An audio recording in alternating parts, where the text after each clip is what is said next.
Selamat pagi, siang, sore, malam. Pada kesempatan kali ini, kami dari kelompok 6 mata kuliah HCI, kelas C, Universitas Multimedia Nusantara, yang beranggotakan Adilin Sea, Alfredo Diki, Davarieva, dan saya sendiri Erik Ekstrada, dan juga Valdi Benia. Pada kesempatan kali ini, kami ingin memaparkan hasil laporan yang telah kami buat dari awal semester 2 hingga akhir semester 2 terkait UI UX Design. Pertama-tama, dari latar belakang. Berdasarkan Survei Nasional Literasi dan Inklusi Keuangan yang dilakukan oleh OJK pada tahun 2019, menunjukkan bahwa indeks literasi keuangan nasional tergolong sangat rendah, yaitu pada 38,03%. Sedangkan indeks inklusi keuangan mencapai 76,19%. Hal ini menunjukkan bahwa masih banyak masyarakat Indonesia yang belum mendapatkan edukasi dan literasi keuangan dengan baik. Harus kita sadari bahwa perancangan keuangan pribadi sangat berguna bagi seseorang untuk mencapai kebebasan, kepuasan, dan juga tujuan ekonomi yang dimilikinya. Ditambah lagi dengan terjadinya revolusi industri 4.0 yang menghadirkan teknologi yang dapat membantu dalam mewujudkan kebutuhan ekonomi terkait masalah keuangan setiap pribadi yang dikenal dengan financial technology atau vintage. Tidak bisa dipungkiri juga pada saat kondisi seperti COVID-19 sekarang, kita sangat membutuhkan banyak dana darurat yang seharusnya kita sudah persiapkan dari dulu. Tetapi berbaik dengan realitanya, yang kita hadapi sekarang banyak orang yang terkena PHK dan tidak memiliki tabungan untuk dapat mencukupi hidupnya. Maka dari itu, pada perkembangan teknologi yang sangat cepat sekarang, sudah banyak aplikasi keuangan seluler yang menawarkan beragam fitur dan fungsinya masing-masing. Selain itu, teknologi keuangan yang ada sudah membantu perkembangan perekonomian negara menjadi lebih baik, diawali dari keuangan pribadi setiap individu yang tinggal di negara tersebut. Bahkan, institusi keuangan sudah menganggap ICT sebagai sebuah peningkatan untuk saluran perbankan. Tetapi, sebelum sebuah aplikasi seluler dikembangkan, perlu adanya rancangan desain dari aplikasi tersebut yang dikenal dengan istilah UI atau UX. UI atau User Interface adalah proses yang menampilkan sebuah hasil dalam bentuk tampilan yang dapat dilihat oleh pengguna di mana merupakan bagian visual dari sebuah website, software, maupun hardware.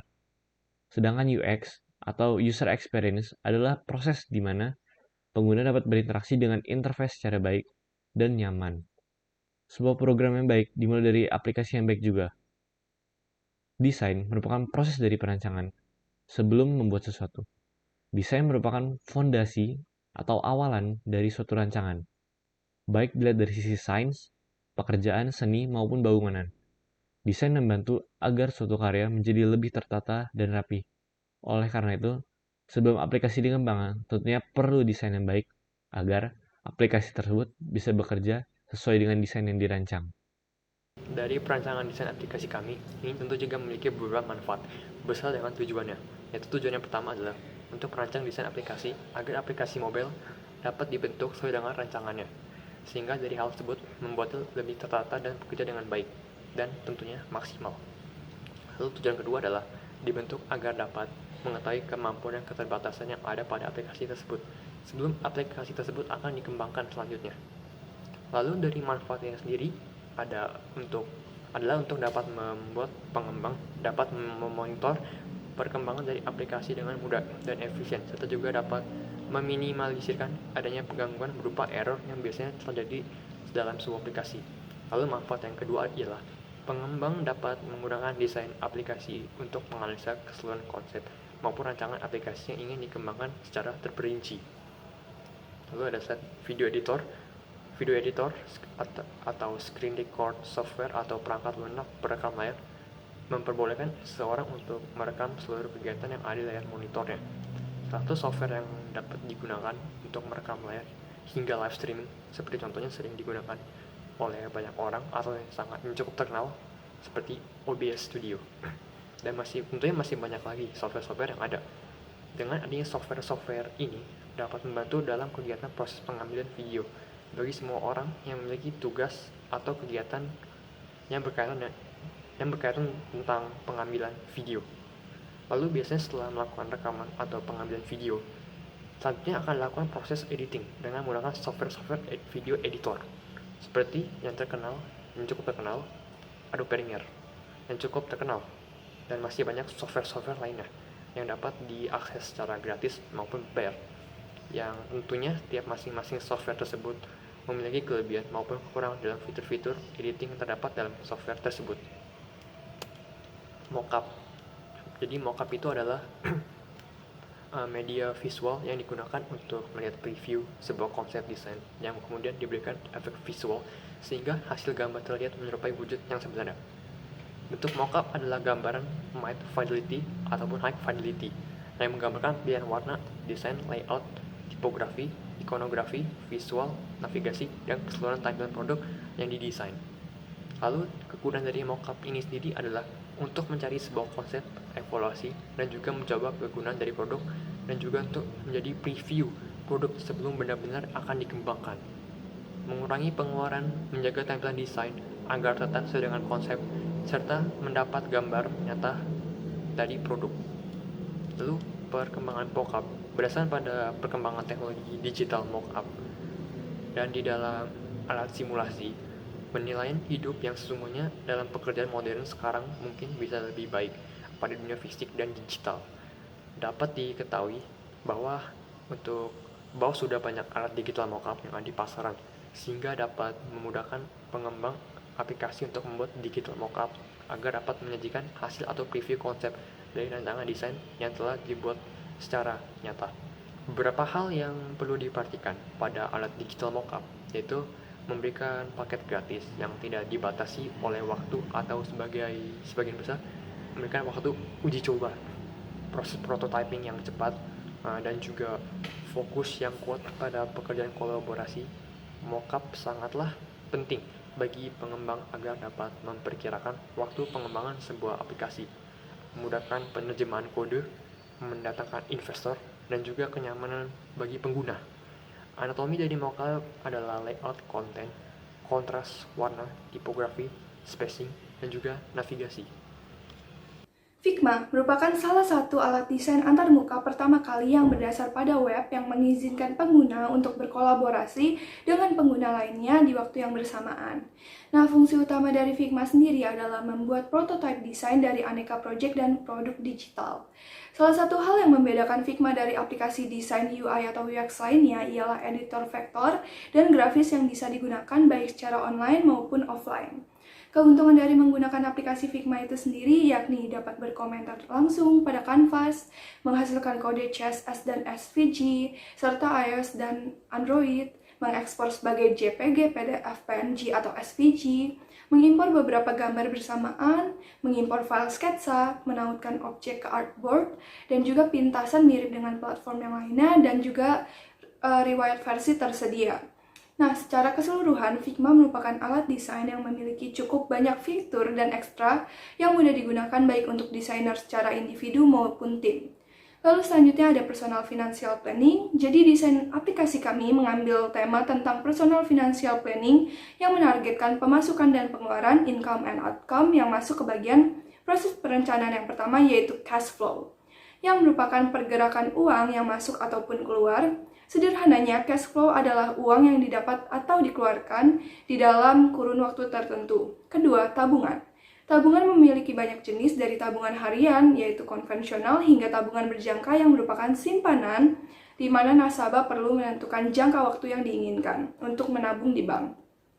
Selanjutnya ada investasi yang merupakan penanaman aset atau dana yang dilakukan oleh perusahaan atau perorangan untuk jangka waktu tertentu untuk memperoleh imbal balik yang lebih baik di masa depan. Nah, di desain aplikasi Finner, kami menyediakan salah satu instrumen investasi yaitu reksadana.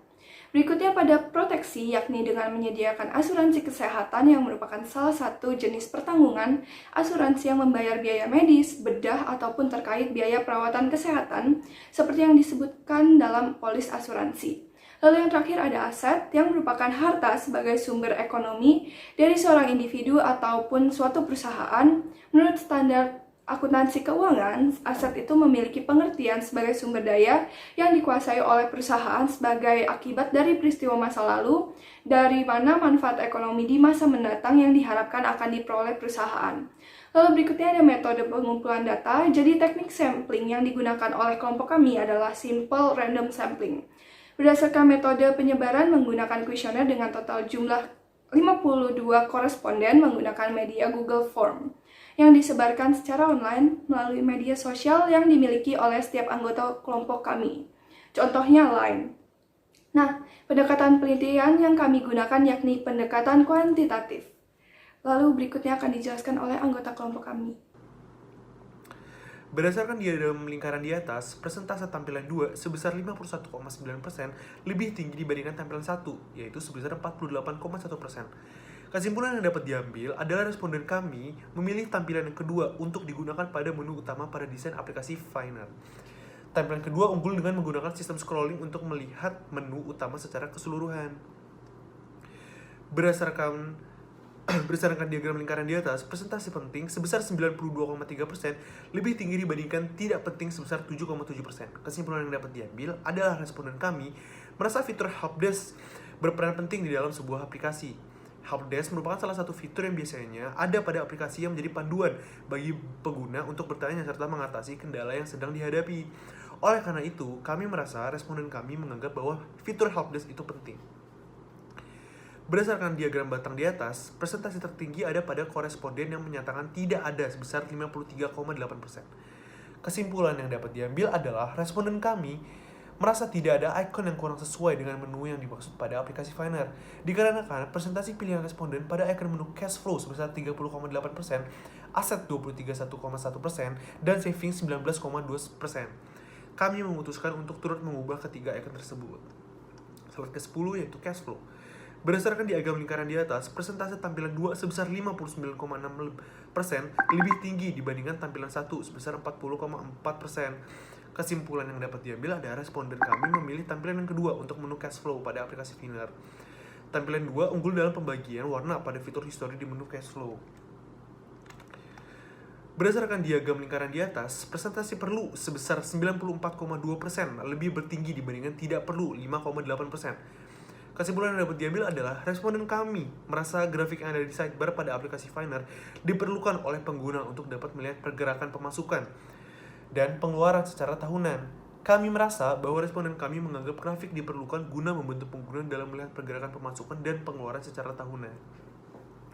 Berdasarkan diagram batang di atas, presentasi grafik batang sebesar 61,5% adalah yang tertinggi. Dikarenakan pernyataan berkaitan bentuk grafik yang mana saja dipilih untuk dapat disertakan pada aplikasi.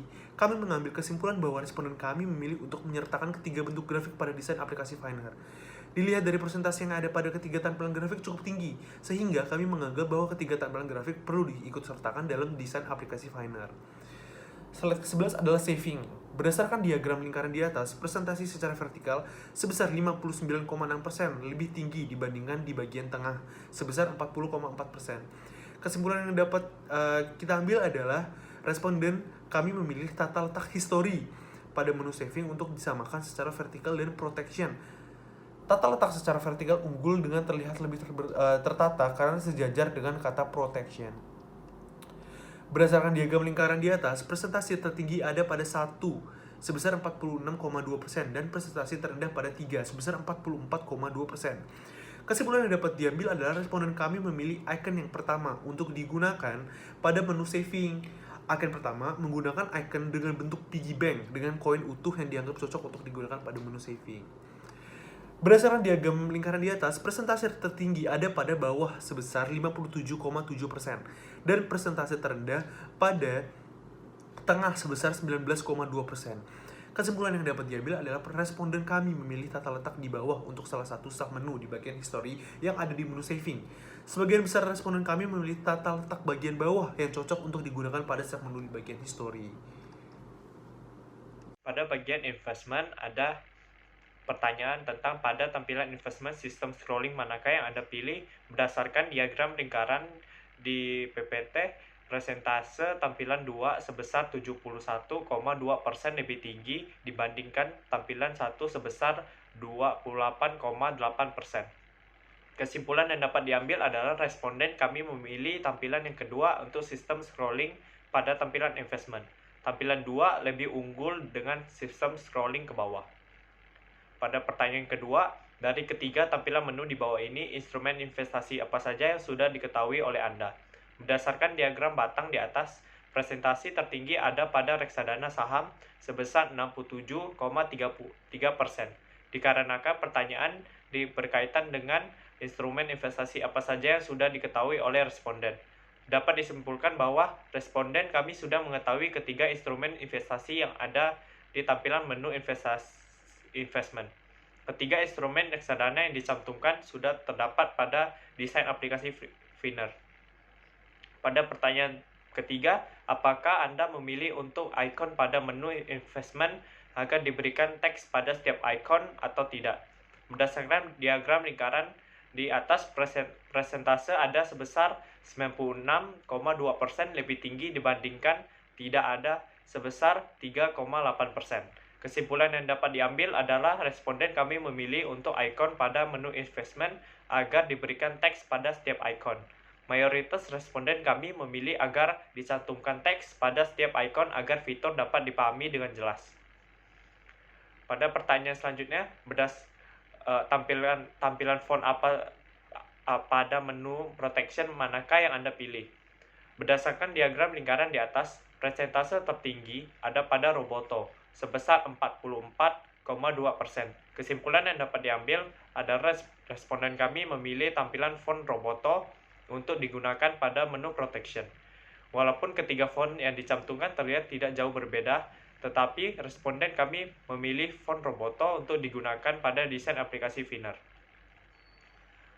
Pada pertanyaan selanjutnya, apakah lebih baik untuk pilihan menu asuransi terlihat secara drop-down seperti di tampilan atau lebih baik secara scrolling?